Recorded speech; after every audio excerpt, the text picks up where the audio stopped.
General Artemio Ricarte y Garcia, a Filipino nationalist.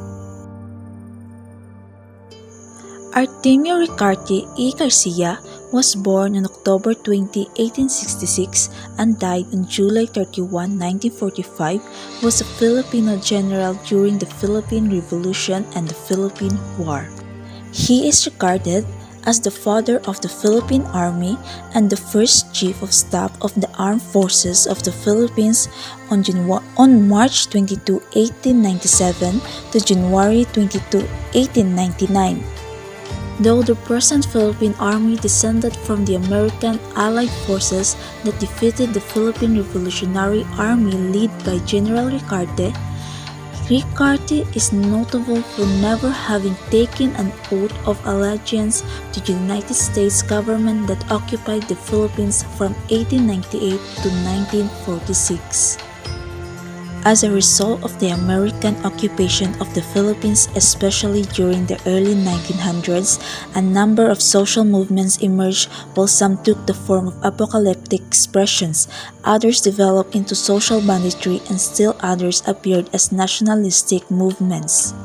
While majority of the Filipinos belonging to the intelligent, propertied, and educated class cooperated heartily with the authorities, a good number of people proved to be irreconcilable, and one of them is General Artemio Ricarte y Garcia, an iron-willed man who defied the American down to his last breath.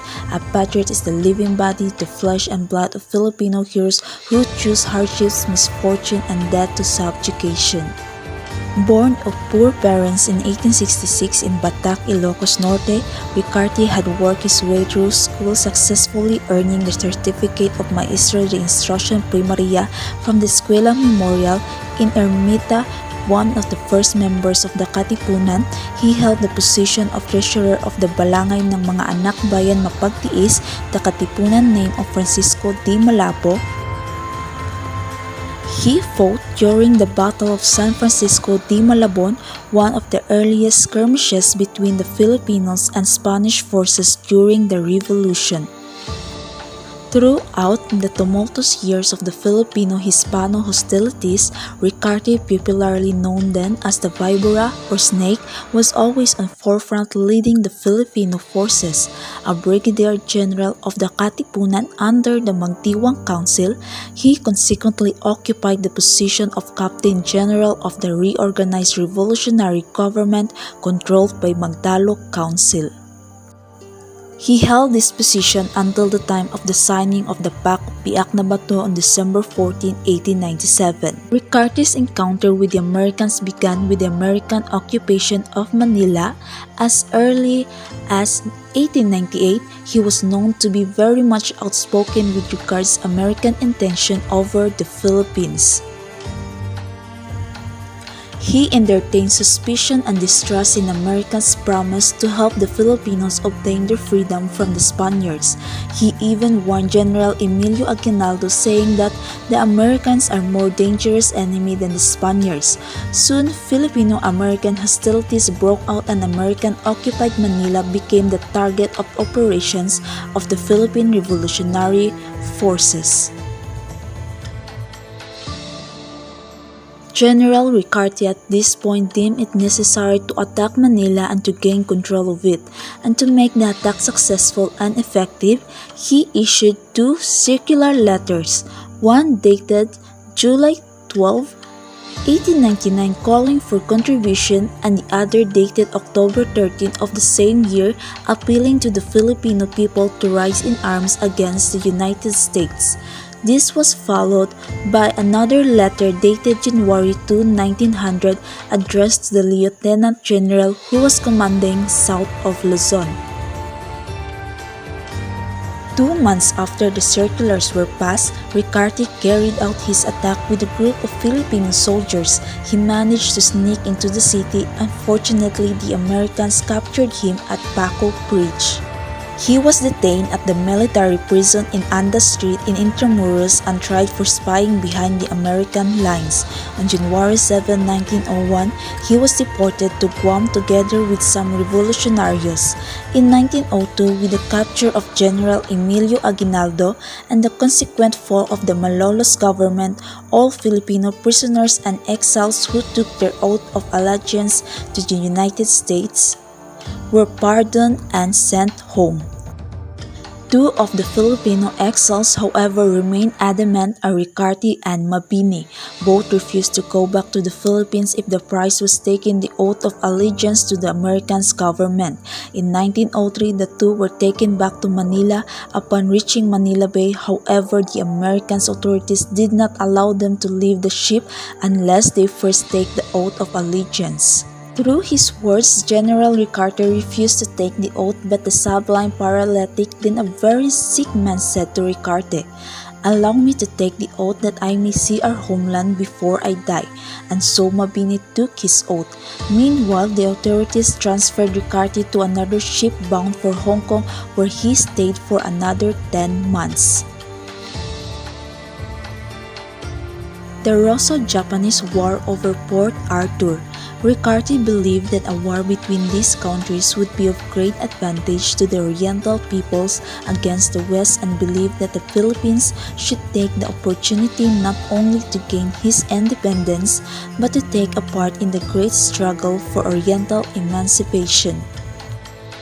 While in Hong Kong, he kept also in close touch with the Hong Kong junta founded by Aguinaldo and with the other Filipinos.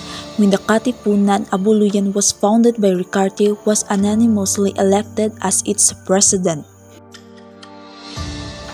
On May 1903, a certain Manuel Ruiz of Manila arrived in Hong Kong. He introduced himself to the Filipinos. There is a representative of the Filipino people and given authority by a so-called Universal Republic of Philippine Democracy to deal with foreign countries regarding the independence of the Philippines. In November or early in December 1903, they founded a committee called the Universal Republic of Philippine Democracy with the following officers and members: President Rafael de Leon, Secretary Ifchi Rivera, and members Primitivo Artacho, Roman Francisco, Luis Santos, Mauro Resurreccion, Petronilo Perez, S. Oligarion, Elias Morales, and Juan Concepcion. The main objective was to secure the independence of the Philippines. Prior to the formation of this committee, however, Ricarte has been issuing orders dated on September 1903 as director in behalf of a government which he called Gobierno Triunvirato Dictatorial Filipino, the nature of which was purely military. Under this government, each province was to have a military governor with the rank of Brigadier General, Colonel, Lieutenant Colonel, or Major according to the importance of the province. Its main objective was the attainment of the independence of the Philippines.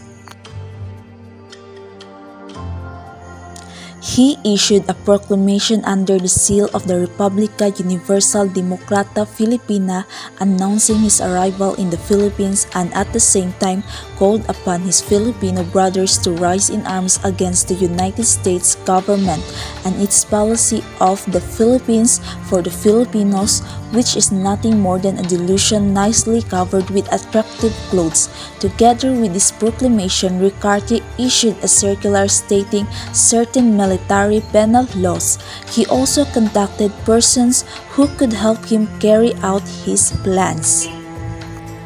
And these are Jose Munoz, Mauro Reyes, Felix Almarines, Lauro San Jose, Juan Evangelista, and Modesto Victorino were among those who visited General Ricarte and with whom he discussed the military organization initiated by him.